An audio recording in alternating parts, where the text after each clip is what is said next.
আরম্ভ হতে চলেছে আংশিক খণ্ডগ্রাস সূর্যগ্রহণ। দিনের বেলাতেই গোটা পৃথিবী জুড়ে নেমে আসবে ভয়াবহ অন্ধকার, যার ফলে আগেভাগেই জনসাধারণের মধ্যে পড়ে গিয়েছে শোরগোল। আংশিক খণ্ডগ্রাস সূর্যগ্রহণে বিশাল প্রভাব পড়বে বিশ্ববাসীর জীবনে। বিগত প্রায় 150 বছরের মধ্যে সবচেয়ে বড়, বিরল ও মহাজাগতিক সূর্যগ্রহণ শুরু হচ্ছে। এই গ্রহণটি খুবই গুরুত্বপূর্ণ, কারণ গ্রহণের স্থায়িত্বকাল 3 ঘন্টা 53 মিনিট ধরে চলতে থাকবে, অর্থাৎ 4 ঘন্টার কাছাকাছি সময় ধরে একটানা ভাবে কিন্তু গ্রহণটি প্রায় সব জায়গা থেকেই দেখা যাবে। মাঝে মধ্যেই বিশ্ববাসী নানান ঘটনার সাক্ষী থেকে যায়, যার মধ্যে এই গ্রহণটি কিন্তু বেশি প্রভাবশালী। তো বন্ধুরা, বাংলাদেশ এবং ভারতের কোন কোন জায়গা থেকে এই সূর্যগ্রহণটি দেখা যাবে, তারই পাশাপাশি গ্রহণটি ভারত এবং বাংলাদেশের সময়ে কখন শুরু হবে এবং কখন শেষ হবে, গ্রহণের মধ্য সময় কখন থাকবে, কতক্ষণ পর্যন্ত গ্রহণের প্রভাব দেখা যাবে, সূতককাল কখন থেকে শুরু হচ্ছে, এই সময় আপনারা কি কি নিয়ম কানুন পালন করবেন, বিশেষ করে গর্ভবতী মহিলা এই সময় আপনারা কি কি করবেন আর কি কি করবেন না, এই সমস্ত বিষয়বস্তুকে কেন্দ্র করে বড় বড় জ্যোতিষ শাস্ত্রবিদরা কি কি তথ্য জানিয়ে দিয়েছেন। তো তাই কিন্তু আমি আজকে আপনাদেরকে জানিয়ে দেব এই ভিডিওটির মাধ্যমে। তাই বিস্তারিতভাবে জানতে হলে অবশ্যই ভিডিওটিকে শেষ পর্যন্ত মনোযোগ সহকারে দেখতে থাকবেন।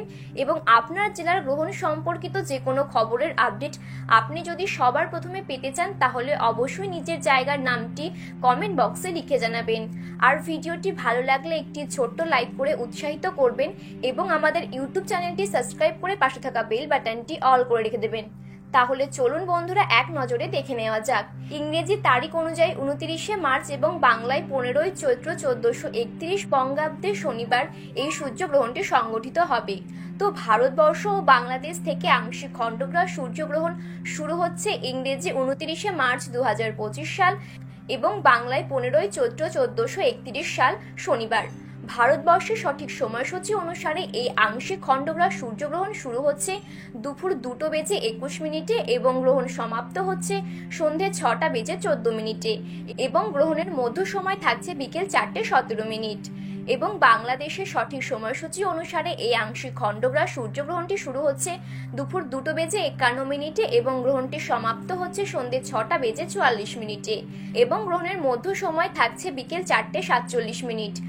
ভারতবর্ষ এবং বাংলাদেশের প্রায় প্রত্যেকটি জায়গা থেকেই দেখা যাবে এই সূর্যগ্রহণটি। পশ্চিমবঙ্গের কলকাতার পাশাপাশি বাংলাদেশের ঢাকা, সিলেট, চট্টগ্রাম, নোয়াখালী, পাবনা, খুলনা, রাজশাহী, বিবাড়িয়া, কিশোরগঞ্জ, সুনামগঞ্জ, নেত্রকোনা এইসব জায়গা থেকে কিন্তু এই সূর্যগ্রহণটা স্পষ্টভাবে দেখা যাবে। এছাড়া মধ্যপ্রাচ্য, ইউরোপ, উত্তর পূর্ব আফ্রিকা, পশ্চিম এশিয়া, উত্তর আটলান্টিক মহাসাগর এবং ভারত মহাসাগরের উত্তর অংশ থেকে